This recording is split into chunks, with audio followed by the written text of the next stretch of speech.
अक्सर देखा जाता है कि चार्ट्स पर बनने वाला एक छोटा सा आकार जो शायद कुछ ही घंटों की ट्रेडिंग में बना हो, वो बाजार के एक बहुत बड़े बदलाव का संकेत दे देता है। हाँ, ऐसा अक्सर होता है। मतलब ये सोचना बहुत ही अजीब लगता है ना कि कंप्यूटर स्क्रीन पर दिखने वाली एक छोटी सी लकीर कैसे ये बता सकती है कि बाजार में लाखों लोगों का लालच अचानक से एक चरम घबराहट में बदलने वाला है। बिल्कुल।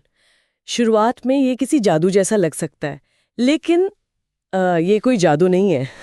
तो फिर ये क्या है? स्क्रीन पर दिखने वाले ये आकार दरअसल इंसानी मनोविज्ञान का एक बहुत ही सटीक विजुअल रिकॉर्ड होते हैं। मतलब जब लाखों लोग एक साथ बाजार में अपना पैसा लगाते हैं या निकालते हैं ना, तो उनके डर, लालच और घबराहट का पूरा डेटा चार्ट्स पर छप जाता है। एकदम सही। वो इन चार्ट्स पर कुछ खास पैटर्न्स के रूप में दिखाई देता है, जिन्हें हम कैंडलस्टिक्स कहते हैं। वो सिर्फ कीमतें नहीं दिखाती, बल्कि वो खरीदारों और बेचने वालों के बीच चल रही एक साइकोलॉजिकल जंग का, या कह लें सीधे प्रसारण की तरह काम करती हैं। और आज की इस गहरी चर्चा का मिशन इसी जंग के पीछे की कहानी को डिकोड करना है।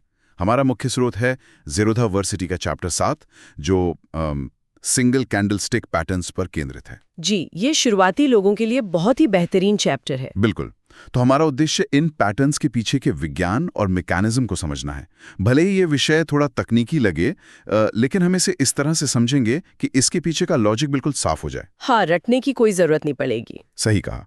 हम ये देखेंगे कि कैसे चार्ट पर एक अकेली कैंडल बाजार में हावी बुल्स यानी खरीदारों और बेयर्स यानी बेचने वालों के शक्ति संतुलन को दर्शाती है। तो इस शक्ति संतुलन को समझने के लिए सबसे पहले हमें उस बुनियादी ढांचे को देखना होगा जो इस पूरे चैप्टर का आधार है।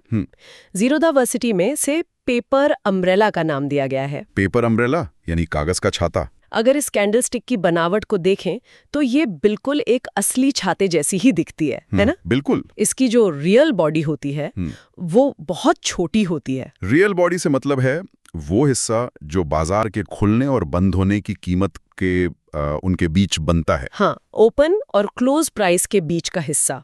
और इस छोटी सी बॉडी के ठीक नीचे एक बहुत लंबी लाइन होती है जिसे लोअर शैडो या निचली परछाई कहा जाता है। ये बनावट अपने आप में एक बहुत बड़ी कहानी कहती है, क्योंकि सामान्य लाइन चार्ट्स में तो हमें सिर्फ दिन की क्लोजिंग कीमत दिखाई देती है। सही कहा। लाइन चार्ट्स वो दिन भर का ड्रामा नहीं दिखाते, लेकिन ये कैंडलस्टिक हमें दिन के बीच में हुई उथल-पुथल दिखाती है। तो छोटी रियल बॉडी का क्या मतलब हुआ यहाँ? उसी कीमत के आसपास बंद हुआ, लेकिन जो वो लंबी निचली परछाई है ना, हाँ, वो जो डंडी है छाते की, जी, वो बताती है कि दिन के दौरान बाजार में एक भारी गिरावट आई थी, जिसे किसी ने यानी बुल्स ने पूरी तरह से सोख लिया और कीमत को वापस ऊपर खींच लिया। लेकिन एक सेकंड, जब हम चार्ट्स देखते हैं तो हर दूसरी कैंडल में कोई ना कोई परछाई होती ही है। बाजार में उतार चढ़ाव तो रोज का काम है। ये एक बहुत ही जायज सवाल है। तो फिर ये कैसे तय होगा कि कोई परछाई सामान्य उतार चढ़ाव का हिस्सा है या फिर वो एक पेपर अम्ब्रेला बनाने वाली कोई खास लंबी परछाई है? यहीं पर shadow to real body ratio का नियम काम आता है, मतलब परछाई और रियल बॉडी के अनुपात का नियम। अच्छा, तो वो नियम क्या है? किसी भी सामान्य कैंडल को पेपर अम्ब्रेला नहीं माना जा सकता। इसका एक बहुत ही सख्त नियम है। निचली परछाई की लंबाई रियल बॉडी की लंबाई से कम 2 गुनी यानी 2x होनी चाहिए। ओहो, मतलब अगर खुलियां और बंद होने की कीमत के बीच का फासला बहुत कम है, लेकिन दिन के दौरान कीमत बहुत ज्यादा नीचे जाकर वापस लौटी है, तभी ये नियम लागू होगा। बिल्कुल। अगर ज़ेरोधा वर्सिटी का उदाहरण लें, तो मान लीजिए बाजार 100 पर खुलता है और 102 पर बंद होता है, तो बॉडी हुई सिर्फ 2 पॉइंट की। ठीक है, बॉडी 2 पॉइंट की हो गई। लेकिन दिन के दौरान बाजार 94 तक नीचे गया था, तो शैडो हो गई 100 - 94 यानी 6 पॉइंट की। अरे वाह, तो 6 2 के दुगने से ज्यादा है, यानी ये एक परफेक्ट पेपर अम्ब्रेला है। एकदम सही। ये 2x का नियम सिर्फ एक गणित का फॉर्मूला नहीं है, बल्कि ये बाजार के मोमेंटम को मापने का पैमाना है। मतलब अगर परछाई बॉडी से 2 गुने से भी ज्यादा लंबी है, तो इसका सीधा मतलब है कि निचले स्तरों पर बहुत भारी मात्रा में खरीदारी हुई है, जिसने बाजार को गिरने से रोक दिया। एकदम सटीक विश्लेषण। और इसी कारण से इसी भारी रिजेक्शन के कारण इस पेपर अम्ब्रेला का रंग बहुत ज्यादा मायने नहीं रखता। ये बात शुरुआत में थोड़ी अजीब लग सकती है, क्योंकि अक्सर हरी या नीली कैंडल को तेजी का और लाल कैंडल को मंदी का प्रतीक माना जाता है। सामान्य कैंडल्स में ऐसा ही होता है, लेकिन पेपर अम्ब्रेला में ओपन और क्लोज प्राइस एक दूसरे के इतने करीब होते हैं कि कैंडल का रंग चाहे हल्का लाल हो या हरा, उसका असर न के बराबर होता है। असली कहानी तो उस लंबी निचली परछाई में छुपी है। बिल्कुल।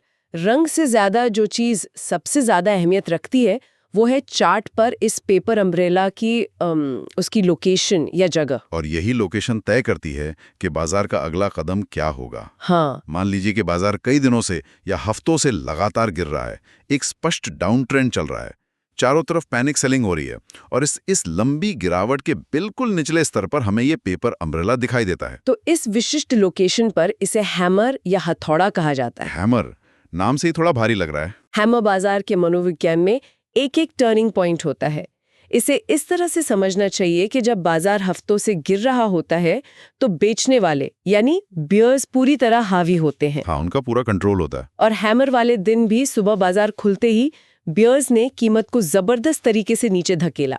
इसी वजह से वो लंबी निचली परछाई बनी। ये स्थिति बिल्कुल वैसी ही है जैसे कोई पानी के अंदर एक रबर की गेंद को जबरदस्ती नीचे दबाने की कोशिश कर रहा हो। ये बहुत ही बढ़िया उदाहरण है। मतलब बियर्स उस गेंद को पानी में और गहराई तक धकेल रहे हैं, लेकिन जितना वो उसे नीचे दबाते हैं, गेंद के अंदर का दबाव और उछाल, जो बुल्स की ताकत है, वो उतनी तेजी से बढ़ता है।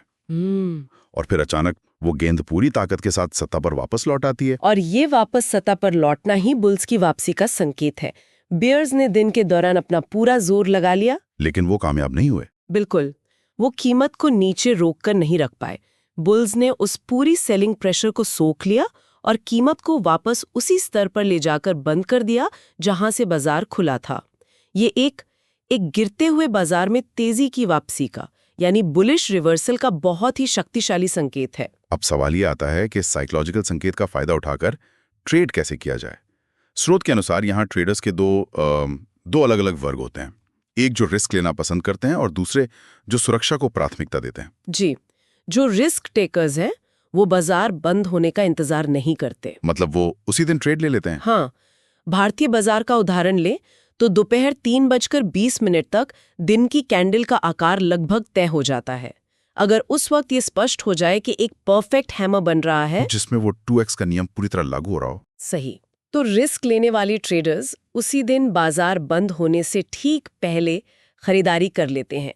उन्हें लगता है कि अगले दिन बाजार तेजी से ऊपर खुलेगा, तो वो पहले ही एंट्री ले लेते हैं। लेकिन जो लोग थोड़ा सुरक्षित तरीके से काम करना चाहते हैं, उनके लिए ये तरीका काफी आक्रामक हो सकता है। बिल्कुल, उनके लिए सुरक्षित रणनीति ये है कि अगले दिन के बाजार का रुख देखा जाए। मतलब वो कंफर्मेशन का इंतजार करते हैं। हाँ, अगर अगले दिन बाजार सच में ऊपर की तरफ जाता है और एक तेजी वाली नीली या हरी कैंडल बनाता है, तो ये इस बात का कंफर्मेशन है कि बुल्स वाकई में कंट्रोल में आ चुके हैं। और कंफर्मेशन मिलने के बाद ही सुरक्षित खेलने वाले ट्रेडर्स अपनी खरीदारी करते हैं। जी, लेकिन रणनीतियां चाहे जो भी हों, बाजार में किसी भी चीज की 100% गारंटी नहीं होती है।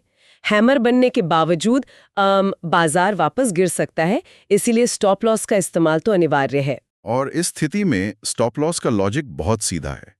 हैमर का जो सबसे निचला स्तर है, यानी उस निचली परछाई का एकदम आखिरी बिंदु, वही हमारा स्टॉप लॉस होगा। एकदम सही। क्योंकि वो बिंदु बुल्स की आखिरी रक्षा पंक्ति थी। अगर बाजार पलटता है और कीमत उस निचले स्तर को तोड़कर नीचे चली जाती है, तो इसका मतलब है कि पानी के नीचे दबाई गई वो रबर की गेंद फट चुकी है। हाँ, बुल्स हार चुके हैं। और ऐसे में तुरंत अपने ट्रेड से बाहर निकल जाना ही समझदारी है। बिल्कुल। तो हैमर एक डाउन ट्रेंड के अंत में उम्मीद जगाता है, लेकिन चार्ट पैटर्न्स की दुनिया में एक ही आकार के दो बिल्कुल अलग मायने हो सकते हैं अगर उनकी जगह बदल जाए। तो चलिए इस आकार की जगह बदलते हैं। अगर यही सेम पेपर अम्ब्रेला, वही छोटी बॉडी और 2x लंबी निचली परछाई किसी लंबी गिरावट के बजाय एक लंबे अपट्रेंड के सबसे ऊपरी सिरे पे बन जाए, तो क्या होगा? वो एक बहुत ही अलग स्थिति होगी। मतलब बाजार कई दिनों से लगातार ऊपर जा रहा है, बुल्स पूरे कंट्रोल में है, और अचानक चोटी पर एकदम टॉप पर ये आकार बन जाता है। इसे ज़ीरोधा वर्सिटी में हैंगिंग मैन का नाम दिया गया है। हाँ, और ये हैंगिंग मैन बाजार में मंदी या बेरिश रिवर्सल का संकेत देता है। अच्छा। अप ट्रेंड के दौरान बाजार में हर दिन नई ऊंचाइयां छुआ जा रहा होता है, लेकिन हैंगिंग मैन वाले दिन कुछ अप्रत्याशित होता है। अचानक बाजार में भारी बिकवाली आती है और कीमत बहुत तेजी से नीचे गिरती है, जिससे वो लंबी निचली परछाई बनती है। बिल्कुल। लेकिन एक सेकंड रुको, यहाँ पर एक बहुत ही तार्किक सवाल उठता है। क्या सवाल? अगर बाजार में बिकवाली आई और कीमत नीचे गिरी, लेकिन दिन खत्म होने से पहले बुल्स ने वापस ताकत लगाई और कीमत को खींचकर वापस ऊपर ले गए, तभी तो वो छोटी बॉडी ऊपर बनी ना। हाँ, बनी तो ऊपर ही। तो इसका मतलब तो यही हुआ कि इस जंग में आखिरकार बुल्स की ही जीत हुई। उन्होंने बियर्स के हमले को नाकाम कर दिया और अपना किला बचा लिया। तो फिर इस पैटर्न को मंदी का संकेत क्यों माना जा रहा है? इसे तो बुल्स की ताकत का प्रदर्शन होना चाहिए। ये सवाल तकनीकी विश्लेषण के सबसे गहरे पहलुओं में से एक को छूता है। और दिलचस्प बात यह है कि ज़ीरोधावर्सिटी के लेखक ने भी सेक्शन 7.4 में बिल्कुल इसी दुविधा पर चर्चा की है। अच्छा, उनका क्या मानना है? उनका खुद का ये मानना है कि हैंगिंग मैन एक कंफ्यूजन पैदा करने वाला पैटर्न है। ऐसा इसलिए क्योंकि इसमें बुल्स की जीत भी दिख रही है और बियर्स का हमला भी। बिल्कुल, लेकिन इसे मंदी का संकेत इसलिए माना जाता है क्योंकि बाजार एक मजबूत अपट्रेंड में था। एक मजबूत अपट्रेंड में बियर्स को इतना हावी होने का मौका ही नहीं मिलना चाहिए था कि वो कीमत को इतना नीचे गिरा सकें। पॉइंट तो है। भले ही बुल्स ने वापस कीमत को ऊपर खींच लिया हो, लेकिन बियर्स का इतनी गहराई तक घुसपैठ ये साबित करता है कि बुल्स के किले में दरार आ चुकी है। ओह, समझ गया। जो खरीदार अब तक बेखौफ होकर बाजार को ऊपर ले जा रहे थे, वो अब थक रहे हैं और किसी भी बड़े हमले से बाजार भरभरा कर गिर सकता है। ये बहुत ही शानदार नजरिया है। यानी बात सिर्फ इस दिन की जीत या हार की नहीं है, बात इस बात की है कि एक अभेद्य किले की दीवारें वो पहली बार हिली हैं। सही कहा।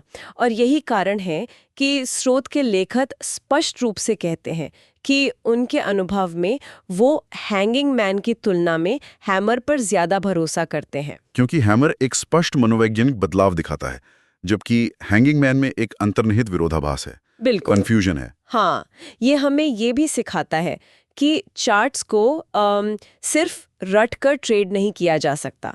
हर पैटर्न के पीछे का कॉन्टेक्स्ट समझना पड़ता है।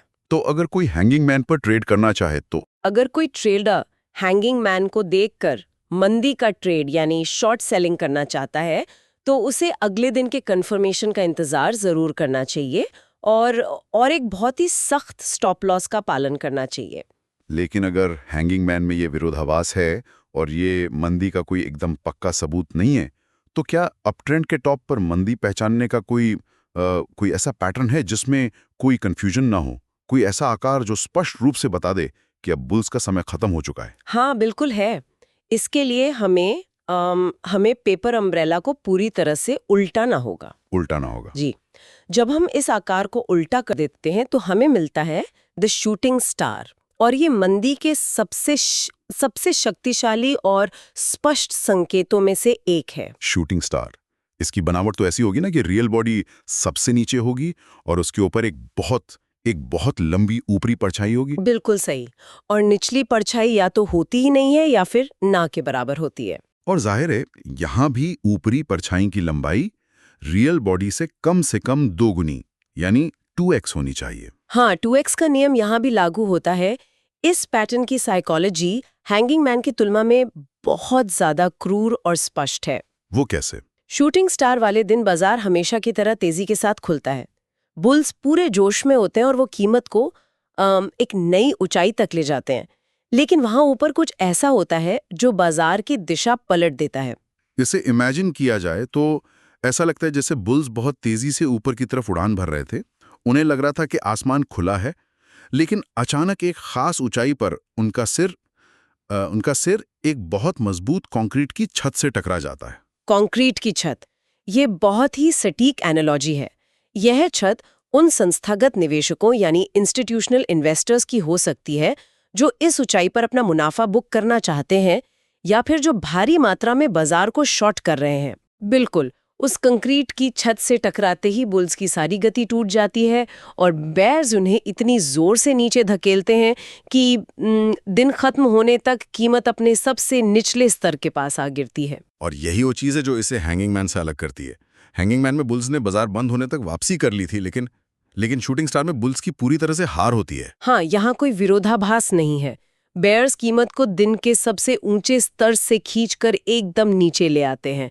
ये दिन के दूसरे हिस्से में बेयर्स के पूर्ण वर्चस्व का स्पष्ट प्रमाण है। तो यहाँ ट्रेडिंग रणनीति भी बिल्कुल हैमर की उल्टी होगी, है ना? एकदम उल्टी। जो रिस्क लेने वाले ट्रेडर्स हैं वो उसी दिन 3:20 के आसपास ये देखकर कि बाजार अपने दिन के निचले स्तर के पास बंद हो रहा है और शूटिंग स्टार का आकार परफेक्ट है, वो शॉर्ट पोजीशन ले सकते हैं। और जो रिस्क अवर्स ट्रेडर्स हैं, यानी जो सुरक्षित खेलना चाहते हैं, वो अगले दिन का इंतजार करेंगे। जी, अगर अगले दिन बाजार लाल निशान में खुलता है और नीचे जाने लगता है तो ये मंदी का पक्का कंफर्मेशन है। और स्टॉप लॉस का नियम भी उतना ही तार्किक है। चूंकि ये मंदी का ट्रेड है, हमारा स्टॉप लॉस शूटिंग स्टार का सबसे ऊपरी बिंदु, यानी वो कंक्रीट की छत होगा। सही कहा। अगर बाजार पलटता है और बुल्स उस छत को तोड़कर ऊपर निकल जाते हैं तो इसका मतलब है कि मंदी का पैटर्न फेल हो गया है। उस स्थिति में बिना किसी उम्मीद के तुरंत अपना घाटा बुक करके बाहर निकल जाना चाहिए। बिल्कुल। इन पैटर्न्स की ताकत इनकी 100% एक्यूरेसी में नहीं है, बल्कि इनके द्वारा दिए गए रिस्क और रिवॉर्ड के स्पष्ट स्ट्रक्चर में है। अगर हम आज के इस पूरे विश्लेषण को समेटें तो सबसे बड़ी सीख यही निकल कर आती है कि कैंडलस्टिक्स कोई रटने वाला विषय नहीं है। ये बाजार के मोमेंटम को मापने का एक टूल है। हमें सिर्फ दो चीजों पर ध्यान केंद्रित करना है। और वो दो चीजें क्या हैं? पहला, परछाई और रियल बॉडी का अनुपात। ये अनुपात हमें बताता है कि बाजार में किस हद तक रिजेक्शन आया है। अगर परछाई कम से कम 2x है तो इसका मतलब है कि वहां एक बहुत बड़ी साइकोलॉजिकल लड़ाई लड़ी गई है। बहुत खूब। और दूसरा अहम फैक्टर है उस पैटर्न का बाजार में स्थान, यानी उसकी लोकेशन। ट्रेंड की दिशा ही उस आकार का असली मतलब तय करती है। बिल्कुल। अगर वो छाता एक लंबी गिरावट के बाद एकदम नीचे बनता है तो वो हैमर है, जो उम्मीद की वापसी का संकेत है। हाँ।